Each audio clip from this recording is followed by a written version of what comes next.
सूरह ज़म्र रुकू नंबर 5। अल्लाह माण्हुनि जा रूह सदन मरण जे महल कढंदो आहे ऐं जेको न मुओ आहे तंहिंजो रूह संदसि निंड जी हालत में कढंदो आहे। पोइ जंहिं ते मौत जो हुकुम कयो अथसि तंहिंखे झलींदो आहे ऐं उन ॿिए खे हिक मुक़रर मुदत ताईं छॾींदो आहे। बेशक हिन में माण्हुनि लाइ निशानियूं आहिनि जेकी ध्यानु कंदा आहिनि। अल्लाह खां सवाइ ॿिया शिफ़ायत करण वारा वरिता अथनि छा?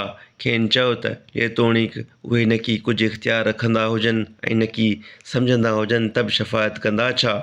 खेनि चयो त सभु शफ़ायत अल्लाह जे वस आहे। आसमाननि ऐं ज़मीन जी बादशाही उन जी आहे।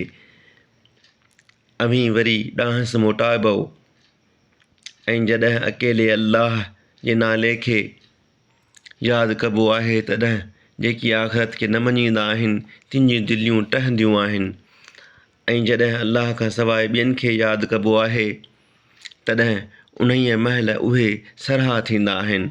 ऐं पैगम्बर चयो त ए अल्लाह, आसमाननि ऐं ज़मीन जा पैदा कंदड़, ॻुझ ऐं ज़ाहिर जा ॼाणंदड़, तूं ई पंहिंजनि ॿाननि जे विच में जंहिं ॻाल्हि बाबति उहे झगड़ो कंदा रहिया तंहिं बाबति निबेरो कंदे ऐं जेकी ज़मीन में सभई माल आहे सो ऐं उन जेतिरो ॿियो साणसि जेकॾहिं ज़ालिमनि खे हुजे त जेकर उहो क़यामत जे ॾींहुं बुछड़े अज़ाब खां बचण लाइ बदिलो ॾेई चुकनि ऐं अल्लाह जे तरफ़ खां अहिड़ो मामिलो उन्हनि खे पधिरो थींदो जंहिंजो गुमान ई न रखंदा हुआ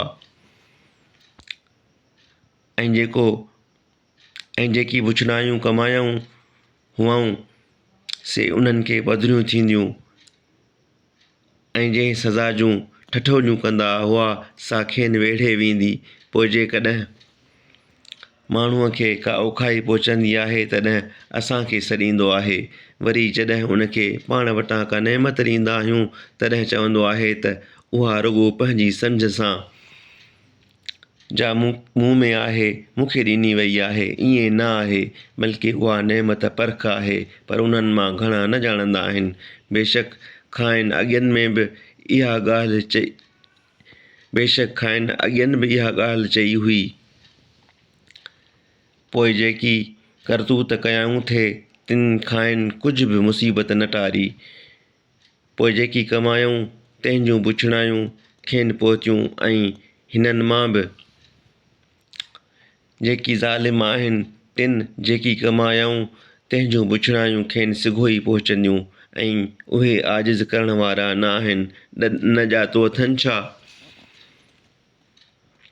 त अल्लाह जंहिं लाइ घुरंदो आहे तंहिंजो रिज़्क़ कुशादो कंदो आहे, जंहिं लाइ घुरंदो आहे तंहिंजो घटि कंदो आहे। बेशक हिन कम में उन्हनि माण्हुनि लाइ निशानियूं आहिनि जेकी ईमान आणींदा आहिनि।